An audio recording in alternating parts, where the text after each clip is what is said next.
Hello दोस्तों, मैं doctor रश्मि त्रिपाठी आपका अपने चैनल लॉ फाइटर्स अकेडमी में स्वागत करती हूँ।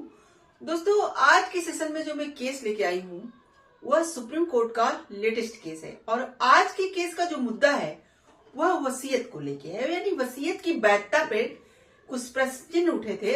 यही मुद्दा जो है सुप्रीम कोर्ट के सामने जाता है। देखिए, आज का सेशन बहुत ज्यादा इंपॉर्टेंट है। आज के सेशन में हम लोग वसीयत से संबंधित वो सारी बातें जानने वाले हैं कि एक वैध वसीयत के लिए क्या क्या चीजें जरूरी है, वो भी सुप्रीम कोर्ट के जजमेंट के माध्यम से।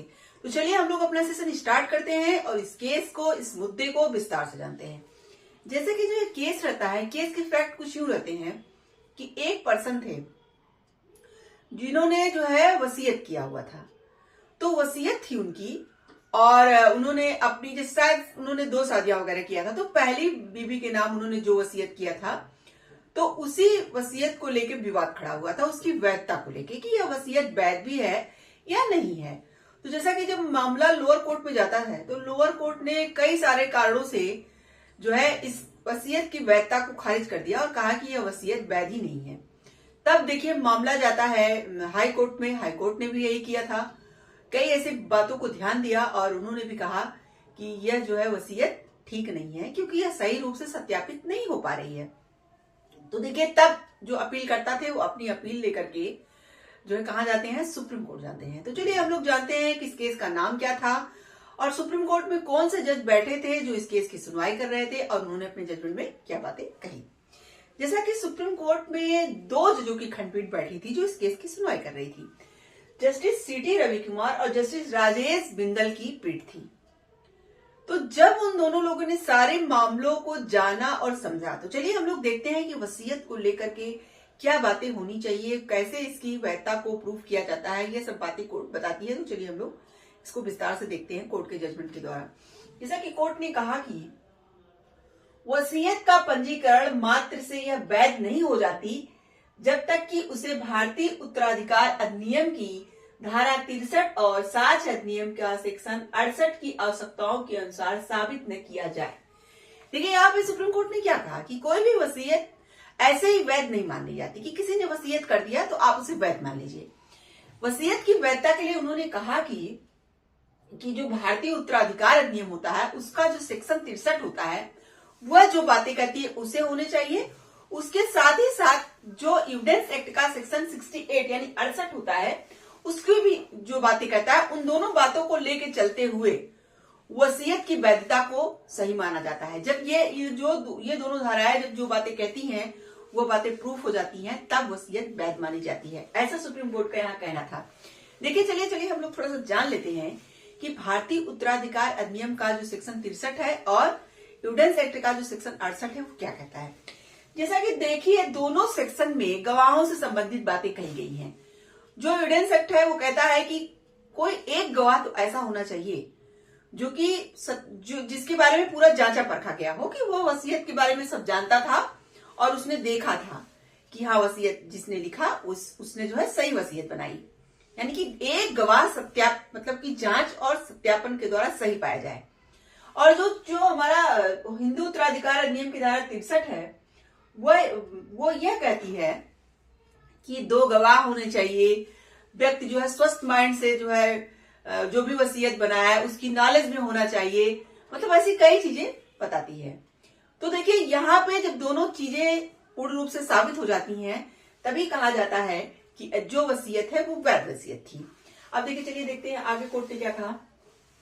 एविडेंस एक्ट की धारा 68 के अनुसार वसीयत के निष्पादन को साबित करने के लिए कम से कम एक सत्यापनकर्ता गवाह की जांच करनी चाहिए। देखिए, कोर्ट ने यहाँ बताया कि एविडेंस एक्ट का सेक्शन 68 क्या कहता है, यही जो मैंने आपको बताया कि वसीयत के निष्पादन को साबित करने के लिए कम से कम एक गवाह जो हो उसके सत्यापनकर्ता का क्या होना चाहिए, गवाह की जांच करनी चाहिए। यानी कि वो जो गवाह है वो सही है या नहीं, और जो है वो ढंग से जो है उसने देखा था कि बस यूं ही गवाह बन गया है। तो यह सब बातें जब प्रूफ हो जाएंगी तो हमारी वसीयत वैध मानी जाएगी।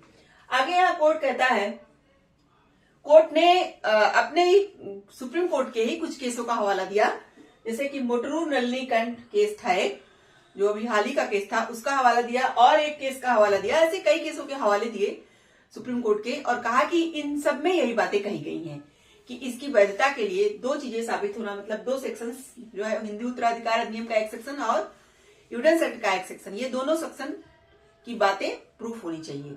यानी जब तक ये दोनों सेक्शन सही रूप से मतलब जो आवश्यकताएं बताते हैं उनके अनुसार अगर वसीयत नहीं बनाई गई है, प्रूफ नहीं हो रहा है, तो वहां पे वह चीजें मानी नहीं जाएंगी।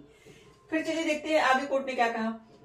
कोर्ट ने वसीयतकर्ता के स्वास्थ्य को लेकर विरोधाभासी बयानों को ध्यान दिया। अब देखिए, जो वसीयत बनाई गई थी उसमें विरोधाभासी मतलब बातें बताई गई थी। जैसे जिसने वसीयत लिखा था तो एक जैसे दो तरह की बातें बताई कि एक तरफ ये कहा जा रहा था कि जो व्यक्ति है वो पूरी तरह से स्वस्थ माइंड का है, यानी स्वस्थ है और पूरी चेतना के साथ, अच्छी याददाश्त के साथ और किसी के उकसाए के बिना अपना वसीयत बना रहा है। एक पार्ट में ये लिखा गया था वसीयत की, और दूसरे पार्ट में ही वसीयत की यह लिखा गया था कि मैं हृदय रोगी हूं और मेरा इलाज कई डॉक्टरों ने किया और मैं स्वस्थ नहीं हूं। तो देखिए, यहाँ पे कोर्ट ने कहा कि एक ही वसीयत के अलग अलग भागों में अलग अलग दो बातें लिखी गई हैं। तो ये संदेह की बात है कि वसीयत सही भी है या नहीं। यानी अगर कोई एक पर्सन वसीयत को बनवा रहा है या खुद बना रहा है, तो वो जो है ये बात जानता तो है कि हाँ, जो चीजें मैं लिख रहा हूं या जो मैं करवा रहा हूं वो क्या है। यहाँ पे दो अलग अलग बातों को एक ही पर्सन द्वारा बताया जाना ये सही नहीं है। कि एक तरफ से तो ये कहा जा रहा है कि मैं एकदम स्वस्थ हूं, मेरी मानसिक चेतना एकदम सही है और मैं किसी के बिना उकसाए बिना अपनी वसीयत को बना रहा हूं, तो दूसरे पार्ट में ये कहा जा रहा है कि मैं बहुत ही ज्यादा बीमार हूं, मैं हृदय रोगी हूं और मेरा कई डॉक्टरों द्वारा इलाज किया जा रहा है। तो यह सब दो रंगी बातें जो लिखी गई थी उसमें भी यहाँ पे सुप्रीम कोर्ट को संदेह हुआ था। चलिए देखते हैं आगे कोर्ट ने क्या कहा। आगे कोर्ट ने कहा कि प्रस्तावक को संतोषजनक साक्ष्य द्वारा दो बातें स्थापित करनी होगी। कोर्ट ने कहा कि जो वसीयत को लेके आया है, यानी कि जो प्रस्तावक है जिसने केस किया है, उसको यह बात दो बातें हैं जो साबित करनी होंगी वसीयत की। क्या? वसीयत पर वसीयतकर्ता द्वारा हस्ताक्षर किए गए थे।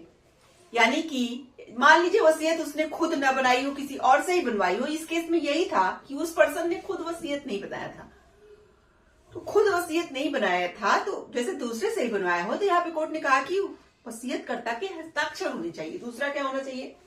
वसीयतकर्ता मानसिक रूप से स्वस्थ था और वह वसीयत की प्रकृति को समझता था। यानी कि जो वसीयत करता था उसका दिमाग एकदम सही हो, स्वस्थ हो और वो बीमार उमार व्यक्ति नहीं हो, और वह क्या हो कि वह समझ रहा हो कि वह जो चीजें लिख रहा है वो क्या लिख रहा है, उसकी प्रकृति को समझ रहा हो। तो यहाँ देखिए, यहाँ पे दो रंगी बातें उनके वसीयत में लिखी गई थी। कोर्ट को यहाँ पे यही संदेह हुआ। और एक बात और कोर्ट को यहाँ कि जो वसीयत करता थे वो जहां रहते थे वहां पे वसीयत नहीं बनवाई गई थी। वहां से काफी दूर, जहां वसीयत करता रहते थे वहां से काफी दूर जो है वसीयत बनवाई गई थी, और वसीयत में जो भी जरूरतें थी वह वसीयतकर्ता के नाम से नहीं खरीदी गई थी, वह जो है किसी और पर्सन ने खरीदा था। तो यहाँ पे कोर्ट का यही कहना था कि ऐसे बहुत सारी बातें हैं कि वसीयतकर्ता अगर स्वस्थ था तो वो क्यों दूसरे जगह से अपना वसीयत बनवा रहा है और किसी और व्यक्ति से क्यों नोटरी पब्लिक द्वारा उसको जो है अपनी वसीयत, जो वसीयत लिखाई गई थी उसे सुनाया गया।